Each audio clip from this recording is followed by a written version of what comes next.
रूहानी ने ऐन वक्त पर नागेश्वर चौधरी को गुरु का राज्याभिषेक करने और उसके सिर पर पगड़ी पहनाने से रोक दिया। लेकिन इसी के साथ गुरु और नागेश्वर के रिश्ते का एक ऐसा सच रूहानी के सामने आ गया जिसे जानकर उसके पैरों तले जमीन खिसक गई।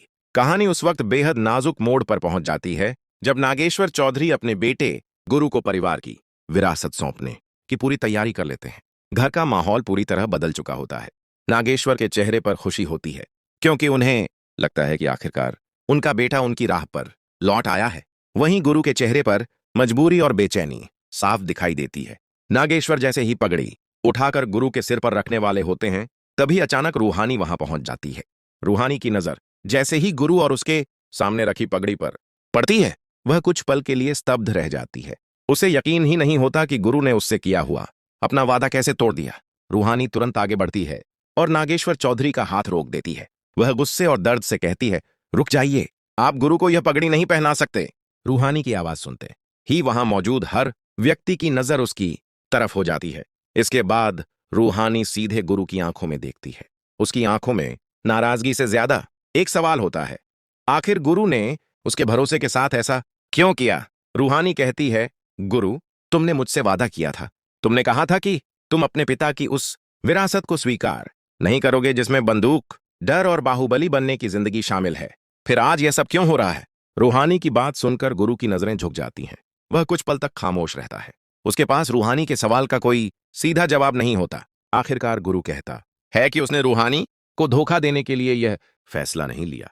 उसके पिता ने उसके सामने परिवार की इज्जत, जिम्मेदारी और विरासत का ऐसा दबाव बनाया कि वह खुद को रोक नहीं पाया। गुरु कहता है, मैंने पापा के सामने हाँ जरूर की थी, लेकिन मेरा इरादा तुम्हें धोखा देना नहीं था। मैं खुद उस अंधेरी दुनिया में वापस नहीं जाना चाहता, लेकिन उनके सामने मैं कमजोर पड़ गया। गुरु की बात सुनकर रूहानी का गुस्सा थोड़ा कम जरूर होता है, लेकिन उसका भरोसा अभी भी पूरी तरह वापस नहीं आता।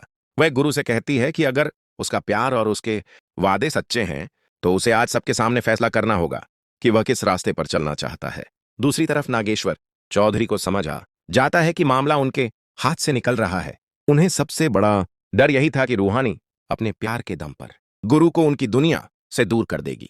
नागेश्वर गुस्से में अपनी पत्नी कुसुम से कहते हैं, मैंने कितनी मुश्किलों से गुरु को इस जिम्मेदारी के लिए तैयार किया था, लेकिन रूहानी के आते ही उसका दिमाग बदल गया। हमारा बेटा हमारी विरासत संभालने के बजाय उस लड़की की बात सुन रहा है। कुसुम अपने पति को समझाने की कोशिश करती है कि गुरु बदल चुका है, लेकिन नागेश्वर के मन में अब सिर्फ एक ही बात होती है, उन्हें किसी भी कीमत पर गुरु को अपने रास्ते पर लाना है। वह कहता है कि परिवार की विरासत का मतलब किसी को डराना, बंदूक उठाना या अपनी ताकत के दम पर लोगों को झुकाना नहीं हो सकता। गुरु अपने पिता से कहता है, अगर आपकी विरासत में अच्छाई है तो मैं उसे जरूर आगे बढ़ाऊंगा, लेकिन आपकी गलतियों को अपनी जिंदगी का हिस्सा नहीं बनाऊंगा। गुरु की बात सुनकर नागेश्वर आग बबूला हो जाते हैं। वह कहते हैं, तुम्हें क्या पता इस नाम को बनाने में मैंने कितनी कुर्बानियां दी हैं। इस शहर में चौधरी परिवार का नाम यूं ही नहीं चलता। लोगों का डर ही हमारी ताकत है। लेकिन इस बार गुरु भी पीछे नहीं हटता। वह अपने पिता की आंखों में आंखें डालकर कहता है, डर से बनाई गई पहचान ज्यादा दिनों तक कायम नहीं रहती। मैं आपकी इज्जत करता हूं, आपसे प्यार करता हूं, लेकिन मैं आपकी तरह जिंदगी नहीं जी सकता। गुरु की बात सुनकर रूहानी भावुक हो जाती है। उसे याद आता है कि गुरु ने कभी उससे खुद को बदलने का वादा किया था। रूहानी धीरे से गुरु का हाथ पकड़ती है और कहती है, मुझे ऐसा गुरु नहीं चाहिए जो पूरी दुनिया से ताकत के दम पर लड़े। मुझे वह गुरु चाहिए जो सही और गलत के बीच फर्क समझ सके। गुरु उसकी तरफ देखकर वादा करता है कि वह दोबारा गलत रास्ते पर नहीं जाएगा। लेकिन तभी नागेश्वर चौधरी हाथ में वही पगड़ी लेकर रूहानी के सामने आ जाते हैं। वह कहते हैं, आज तुम जीत गई रूहानी। आज तुमने मेरे बेटे को मेरे रास्ते पर चलने से रोक दिया, लेकिन इसे अपनी जीत मत समझना। नागेश्वर चौधरी कभी हार नहीं मानता। रूहानी बिना डरे उनकी बात सुनती है। नागेश्वर आगे कहते हैं, मैं अपने बेटे गुरु चौधरी को इस शहर का बाहुबली बनाकर ही दम लूंगा, चाहे मुझे इसके लिए कुछ भी क्यों ना करना पड़े। यह सुनकर वहां मौजूद हर व्यक्ति हैरान रह जाता है, लेकिन रूहानी भी पीछे हटने वालों में से नहीं होती। वह कहती है, आप मुझे कमजोर समझने की गलती मत कीजिए। मैं गुरु को आपसे छीनने नहीं आई हूं, मैं उसे खुद से बचाने आई हूं। मैं जानती हूं कि उसके अंदर अच्छाई है और मैं उस अच्छाई को खत्म नहीं होने दूंगी। रूहानी साफ कर देती है कि गुरु अब बंदूक नहीं उठाएगा, किसी मासूम को डराएगा नहीं और अपनी ताकत का गलत इस्तेमाल नहीं करेगा। गुरु की आंखों में आंसू आ जाते हैं। उसे पहली बार एहसास होता है कि रूहानी सिर्फ उसकी पत्नी नहीं, बल्कि उसकी जिंदगी की वह शख्स है जो उसे गलत रास्ते से वापस सही रास्ते पर ला सकती है। लेकिन कहानी यहां खत्म नहीं होती। नागेश्वर के चेहरे पर अचानक एक रहस्यमयी मुस्कान आती है। रूहानी समझ जाती है कि उनके दिमाग में कोई नई साजिश चल रही है। नागेश्वर कहते हैं, अगर प्यार और समझाने से गुरु मेरे रास्ते पर नहीं आया तो मैं ऐसा रास्ता बनाऊंगा जहां उसके पास खुद मेरे पास लौटने के अलावा कोई विकल्प नहीं होगा। यह सुनकर रूहानी भी अंदर से घबरा जाती है। उसे समझ आ जाता है कि अब लड़ाई सिर्फ गुरु और उसके पिता के बीच नहीं है, यह लड़ाई गुरु के पूरे भविष्य की है। रात होते ही नागेश्वर अपने कमरे में अकेले बैठे रहते हैं। उनके कानों में बार बार रूहानी की बातें गूंजती रहती हैं। वह गुस्से में कहते हैं, रूहानी ने आज मेरे बेटे को मुझसे दूर कर दिया है, लेकिन मैं उसे हमेशा के लिए अपने से दूर नहीं जाने दूंगा। तभी कुसुम वहां पहुंचती है और अपने पति को समझाती है कि अगर उन्होंने गुरु पर जबरदस्ती की तो उनका बेटा हमेशा के लिए उनसे दूर हो सकता है। गुरु साफ कह देता है कि वह किसी से लड़ाई नहीं करेगा, किसी भी समस्या का समाधान कानून के रास्ते से होगा। लेकिन तभी उनमें से एक आदमी गुरु को बताता है कि इस पूरे मामले में नागेश्वर चौधरी का नाम भी सामने आ रहा है। यह सुनते ही गुरु परेशान हो जाता है। उसे समझ नहीं आता कि उसके पिता का नाम इस मामले में क्यों घसीटा जा रहा है। वह तुरंत नागेश्वर से मिलने का फैसला करता है। रूहानी भी उसके साथ चलने के लिए कहती है, लेकिन गुरु उसे रोक देता है। वह कहता है कि पहले वह खुद अपने पिता से बात करेगा। जब गुरु नागेश्वर के पास पहुंचता है तो वहां का माहौल देखकर उसके होश उड़ जाते हैं। नागेश्वर के सामने शहर के कुछ प्रभावशाली लोग बैठे होते हैं और सभी की नजरें गुरु पर टिक जाती हैं। नागेश्वर अपने बेटे से कहते हैं, अब फैसला तुम्हें करना है।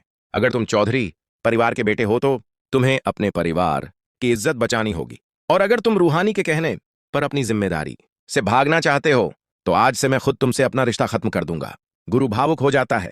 वह कहता है, मैं अपने परिवार से भाग नहीं रहा हूं, लेकिन गलत काम करके परिवार की इज्जत बचाने का कोई मतलब नहीं है। नागेश्वर इसी कमजोरी का फायदा उठाते हैं। वह गुरु के सामने ऐसी परिस्थिति खड़ी कर देते हैं जिसमें अगर गुरु पीछे हटता है तो उसके अपने लोगों को नुकसान हो सकता है। गुरु कुछ पल के लिए खामोश हो जाता है। उसे पहली बार एहसास होता है कि शायद उसके पिता ने यह पूरी परिस्थिति जानबूझकर बनाई है। उधर रूहानी भी गुरु के बदले हुए व्यवहार को महसूस कर लेती है। वह देखती है कि गुरु लगातार परेशान है और किसी गहरी सोच में डूबा हुआ है। रूहानी पूछती है, क्या हुआ है गुरु?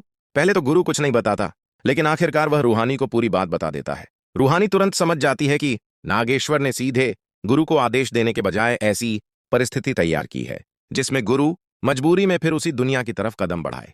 रूहानी गुरु से कहती है, यही तो आपके पिताजी चाहते हैं।